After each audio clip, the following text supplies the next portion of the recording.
Sean bienvenidas y bienvenidos una vez más a nuestro pan cotidiano. Tu amigo y servidor, Pastor Pedro Remigio Olivares, te da una muy cordial y afectuosa bienvenida. ¿Qué te parece si buscamos la paz de nuestro Dios a través de la oración? Padre Celestial, gracias por poner en nuestros corazones la serenidad, la paz que necesitamos en estos tiempos turbulentos. Abrázanos, Señor. Abrázanos con ternura y danos la seguridad que tú estás a nuestro lado. Quédate con nosotros en el nombre poderoso, en los méritos de nuestro amante Salvador, Cristo Jesús. Lo agradecemos todo. Amén, amén y amén. El día de hoy te presento, debemos representar a Cristo con valor.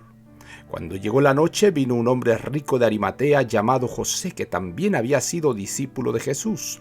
Este fue a Pilato y pidió el cuerpo de Jesús, y lo puso en su sepulcro nuevo que había labrado en la peña. Y después de hacer rodar una gran piedra a la entrada del sepulcro, se fue. San Mateo 27, 57 al 60. Los sacerdotes habían sido consultados por muchos hombres de intelecto para que explicaran las profecías del Antiguo Testamento referentes al Mesías. Y mientras trataban de urdir una respuesta falsa, estos sacerdotes se volvieron como dementes. De este modo, muchas mentes se convencieron de que las Escrituras se habían cumplido. José era un discípulo de Cristo que no se había identificado con él por el temor a los judíos. Armado de valor, fue hasta Pilato y le pidió el cuerpo de Cristo. José de Arimatea era un hombre rico y esto le otorgaba influencia en las esferas del gobierno. Si hubiera tardado, el cuerpo del Salvador habría sido puesto en un sepulcro sin honor junto con el de los ladrones. Nicodemo era un dignatario y un rabino, y también era un discípulo de Cristo. Él había venido de noche al Salvador como si temiera hacer públicos los problemas que aquejaban su corazón. Aquella noche había escuchado el discurso más importante que jamás pronunciaron labios humanos. Y las palabras que oyó taladraron su alma e iluminaron su interior, y aunque todavía no se había identificado con Cristo, llegó a formar parte de ese grupo referido por Juan al decir: aún de los gobernantes muchos creyeron en él, pero a causa de los fariseos no lo confesaban para no ser expulsados de la sinagoga. Pero Nicodemo, en la medida de sus posibilidades, había esforzado para defender a Cristo, al grado que en cierta ocasión preguntó a los sacerdotes: ¿juzga acaso nuestra ley a un hombre si primero no le oye y sabe lo que ha hecho?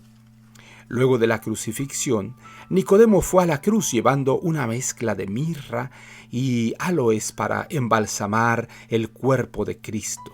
Había sido testigo de cruel trato que le habían dado los sacerdotes. Había observado la paciencia y la actitud piadosa del Señor aún bajo la humillación. Ahora comprendió el verdadero carácter del sumo sacerdote y con valor acudió para buscar el cuerpo lacerado de su Salvador, que había sido tratado como si fuera un malhechor. De este modo, Nicodemo se identificó con Cristo en su vergüenza y en su muerte. Con la muerte de Cristo, las esperanzas de los discípulos habían perecido. Con frecuencia repitieron las palabras: nosotros esperábamos que Él era el que habría de redimir a Israel. Los discípulos se habrían reunido en un aposento alto, con sus puertas cerradas y trabadas, pues sabían que el destino de su amado Maestro en cualquier momento también podía ser el de ellos.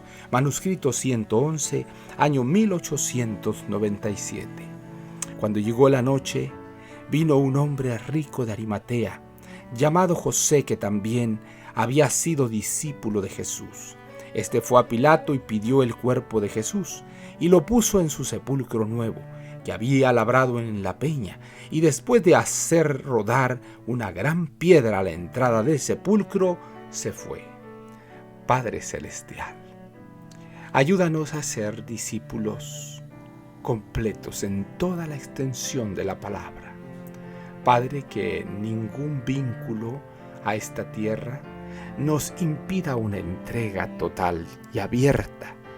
Que todo el mundo sepa que somos servidores de aquel que dijo: yo soy la luz del mundo.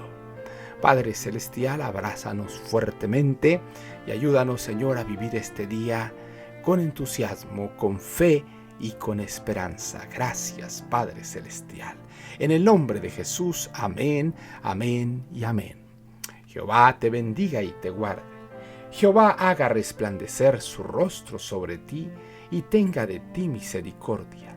Jehová alce a ti su rostro y ponga en ti paz. No lo olvides, conserva una sonrisa en tus labios, una oración en la mente y una canción en el corazón. Hasta la próxima.